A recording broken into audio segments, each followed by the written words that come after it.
It was a dramatic moment for America when the jury in the George Zimmerman trial finally delivered a verdict, not guilty, adding fuel to a fire of racial tensions flaring across the country. But what was it like for the jurors themselves? Tonight, one woman comes forward to tell us what happened on the other side of those closed doors. ABC's Robin Roberts sat down for an exclusive interview with a woman who felt the weight of the world on her shoulders.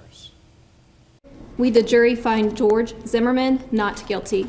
The not guilty verdict that set George Zimmerman free in the shooting death of 17-year-old Trayvon Martin rattled the nation, with many Americans questioning the jury's decision and wanting to ask the jurors a very tough question. Some people have said George Zimmerman got away with murder.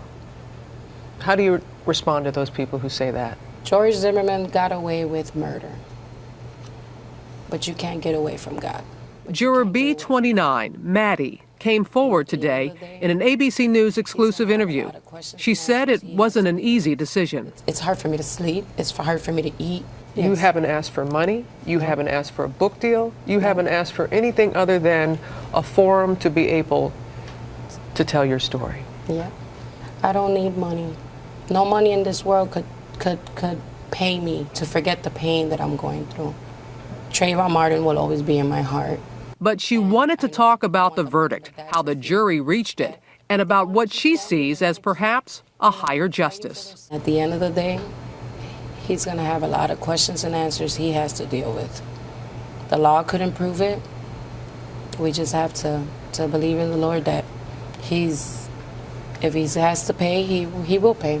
Maddie says putting her emotions aside and only considering the law was not easy. I stand by the decision because of the law. If I stand by the decision because of my heart, he would have been guilty. A 36-year-old mother of 8 who calls herself a black Hispanic was the only minority on the jury. Since the verdict and the public backlash, she says she has been ridden with guilt. I feel that I was forcibly included in Trayvon Martin's death. The shooting death of 17-year-old Trayvon Martin brought the issue of race in America back to the forefront. After Zimmerman's acquittal, outrage ignited across the country. So how do you respond when you see people who are making this about race, who are saying, had Trayvon not been a young black man, that the conversation would be different? Is it true? That's a question to be asked. Even the president brought it up. There are very few African-American men in this country who haven't had the experience of being followed when they were shopping in a department store. That includes me.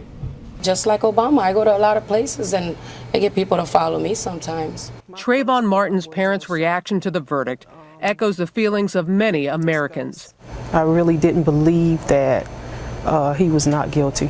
While George Zimmerman has remained silent, his parents spoke to ABC News, offering an apology to Trayvon's family. We are deeply sorry for this tragedy. But for Trayvon Martin's parents, Sabrina Fulton and Tracy Martin, the fight for justice continues as they consider a civil suit. It's not just about the Trayvon Martin case. Now it's about your kids. It's about other kids. 2 days after the verdict, another juror, B37, spoke to Anderson Cooper on CNN. I think both were responsible for the situation they had gotten themselves into. I think both of them could have walked away. There were some things that the other jurors said that you wanted to respond to. B37 used the word we. I guess because we were in the jury together, she put it all as in a group. And the way she made a lot of us sound was, we walk by color. And that's not what I do. And that was something that a lot of people from the outside thought must have been the discussion in the deliberations about race, about color, but that wasn't the case? It was not the case. In their first vote, B37 told CNN 3 jurors wanted not guilty. 1 wanted murder, second degree, and 2 wanted manslaughter. What was your first vote? My first vote was second-degree murder. How did you go from, in 9 hours, from feeling he was guilty of second-degree murder to not guilty?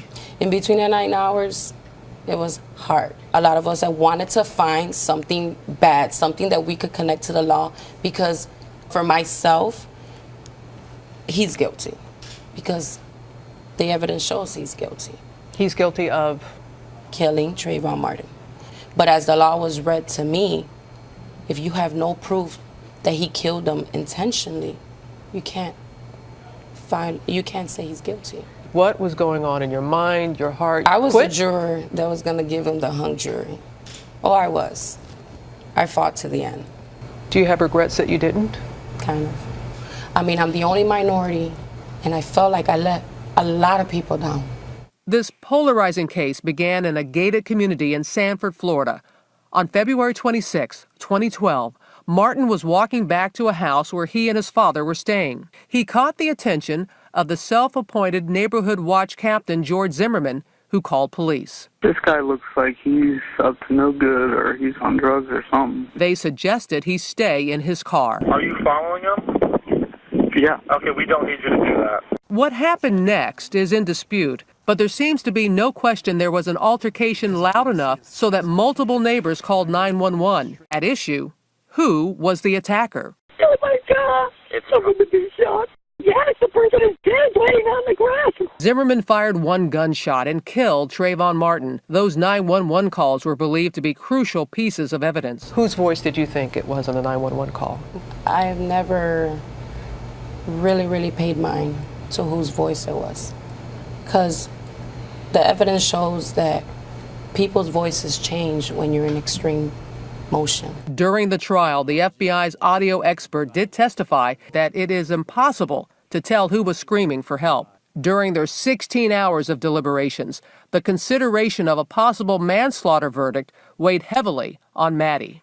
When you all sent that note to the judge asking for an explanation on manslaughter, what was that about? What we were trying to figure out was manslaughter.